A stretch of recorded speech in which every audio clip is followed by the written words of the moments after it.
All right, Pickle. We do this every year, specifically because I like to go back a year later and go, "Arr." Yes. That's why. But sometimes ding. No. And that is, we are going to issue some bold predictions for the Living 2022 life on the edge. Texas high school football season. Of course, last year, my bold predictions went, I think, 2-5 in the high school ranks. 2 out of 5, I should say. Yes. 2 and 3. And look, I could sit here and obviously, like, our magazine, 2022 Summer Edition of Dave Campbell's Texas Football, should start hitting store shelves across Texas this week. Yes. A lot of people asking. Should start hitting store shelves across It's Texas on the this trucks. week. It's on trucks. We don't control the trucks. But it's full of predictions, right? Mm-hmm. We predict everything. We've got our preseason college football top 25. We've got the predictions for what we think of the Sun Belt. We've got our prediction for what we think of the SWAC, right? A lot of predictions, plus predictions of every high school football district in the state. Yep. Got predictions, right? But I could just dive into the magazine and be like, my bold prediction is that Tenaha will win their district. Mm-hmm. But two things. One, it's just one district, whatever. Yeah. Buy And the magazine. two, that's just like that wouldn't be bold. Tenaha's favored in that. Yeah, I was in gonna say 11-2 it's an extremely well-educated guess at that point. Yeah, at that point, like, that's no fun. What I want to do is step out on a limb.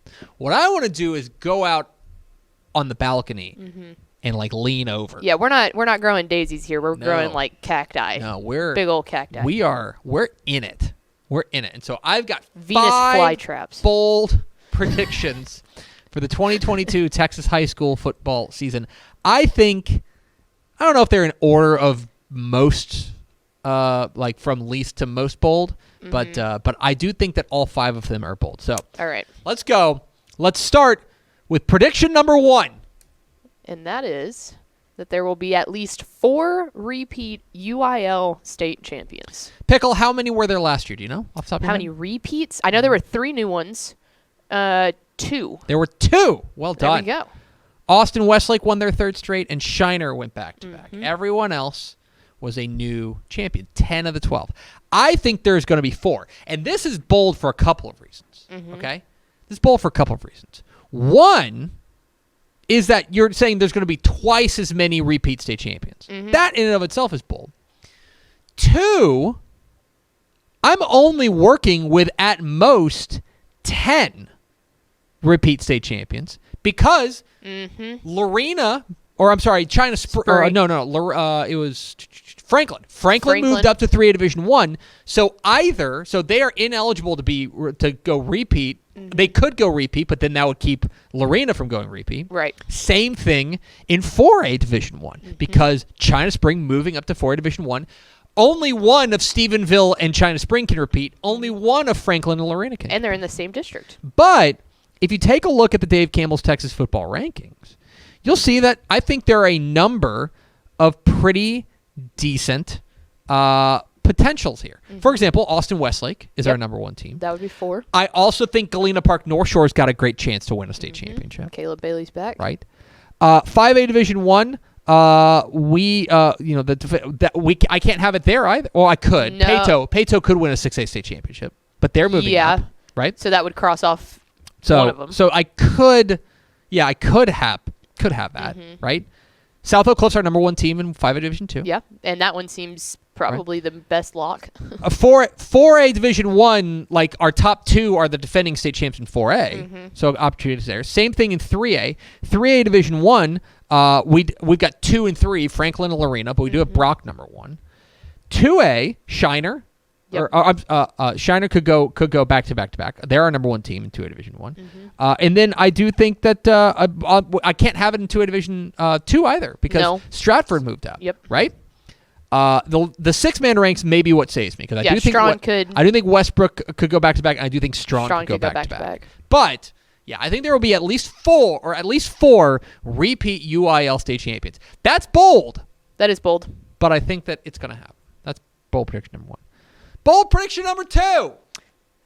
4. We're sticking on the 4 train. UIL 11-man quarterbacks will throw for 4,000 plus yards. Now that's a lot. This is bold for a lot of reasons. Okay, first of all, last year there are a grand total of 2.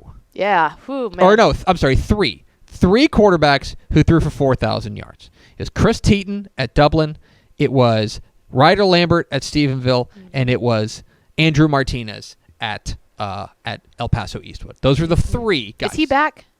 He is not. He Andrew is not. Martinez is off. Now, Ryder there is were a the number poison. of guys that I think were close and could get over the top. Mm-hmm. I think Jackson Arnold, who was about 80 yards shy of Yeah. 4,000, has a great shot. Jacob Wilson, who's at Byron Nelson, threw for 3,900.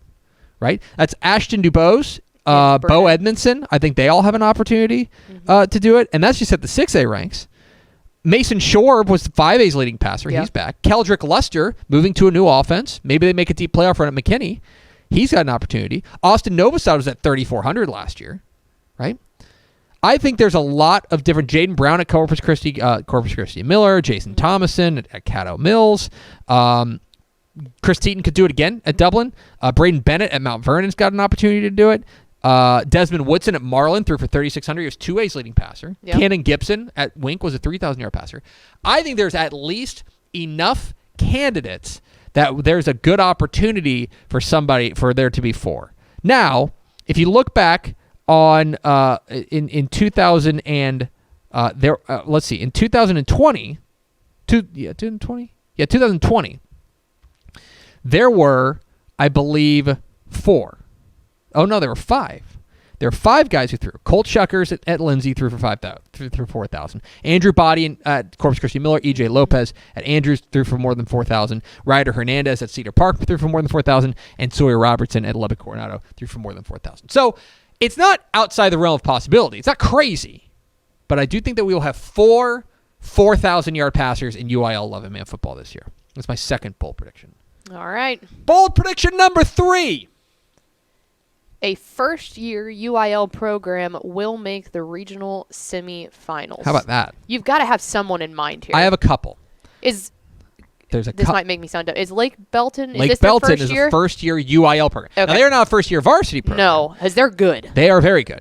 So that was They're the first very one good. that They came were to my undefeated and, last year. Had a 9-0 record last year. But I think they've got an opportunity to do it. Now, are they in Region 2? I think you could. You've got a number of other opportunities that could do it. Maybe it's a team like San Antonio Piper, San Antonio Davenport has an opportunity. Maybe Richmond Randall has a great first year. Frisco Emerson, San Antonio Sotomayor. They've got opportunities. Killeen Chaparral. We're hearing good things about Killeen Chaparral with Coach Allen here.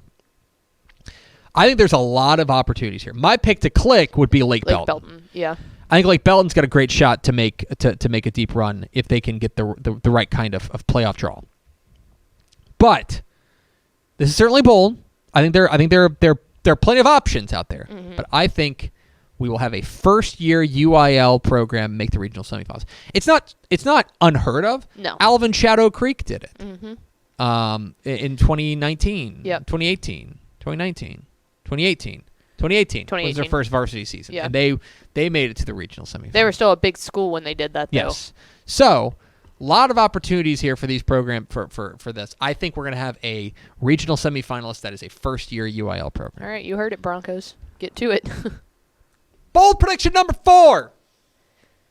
Texas teams will win the season series against non-Texas teams, which, if I am correct from the segment we did a couple months ago, that was not the case last year. It was the case, but it was very narrow. Narrow, okay. And here's the thing. This is actually probably my least bold because Texas has tended to beat outsiders. In 2019, they beat them 44-28.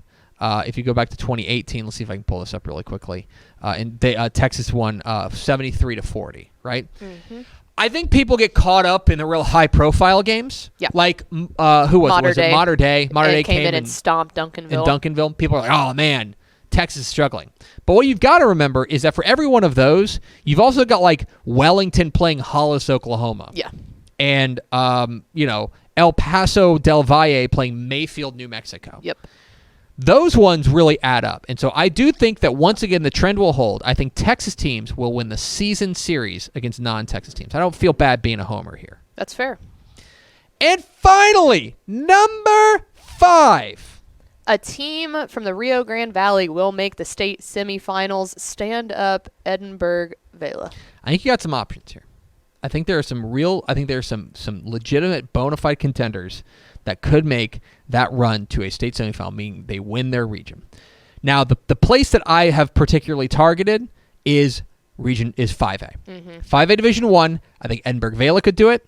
I think PSJ North could do it. I think if you squint, I think Brownsville Veterans Memorial, I'm bullish on them. I think they've got an opportunity to do it. 5A Division 2 has some ones as well, although that's going to be a little bit tougher. Maybe a team like Mission Veterans Memorial answers some questions, but that's going to be a little bit tougher. To me, if it's going to happen, and I do think it's going to happen. I do as well. I think it's going to happen in 5A Division 1 Region 4. Yes. Now, I agree. Corpus Christi Miller is going to be pretty good. And Corpus Christi Veterans Memorial is the reigning regional champion. Yes. But I think that this is the year for a Rio Grande Valley team to break through. I think we will have an RGV team in the state semifinals. And then they might get faced with a College Station. Maybe College Station, Consolidated. But you know what? They're going to get there. That's why I play the game. That's why we do it. So there they are. My 5 bold predictions for the 2022 Texas high school football season. We will see you in a year. Greg? How good do you feel? Give me how are you feeling, like, pretty confident? The first and the last ones are the ones I worry about. Yeah. The first one with 4 repeat state champions, that's a lot. That's a lot. And then that's real chalky. The 4,000-yard pass. I think those two were your boldest. I think 4,000-yard passing is going to happen. I think it's going to happen. And then the Rio Grande Valley team, because you're asking like one of those teams to break through and do something that hasn't happened in a long, long time. That's so fair. That's where I'm at on this. All right. We'll see you in a year. Greg, they were bold. I'll give you that. You look great. Hope you didn't get hit by a bus, but, good to see you, buddy. Keep on keeping on. Take care of yourself. Get some sleep. Hey, thanks for watching this clip here on YouTube. If you like this kind of stuff and you want more of it, make sure you subscribe to our YouTube channel. And remember, you can watch us live every weekday at noon at TexasFootball.com, Facebook, Twitch, or here on YouTube. And if you want more of the best coverage of football in the state of Texas, check out TexasFootball.com and become a Dave Campbell's Texas Football Insider at TexasFootball.com/subscribe.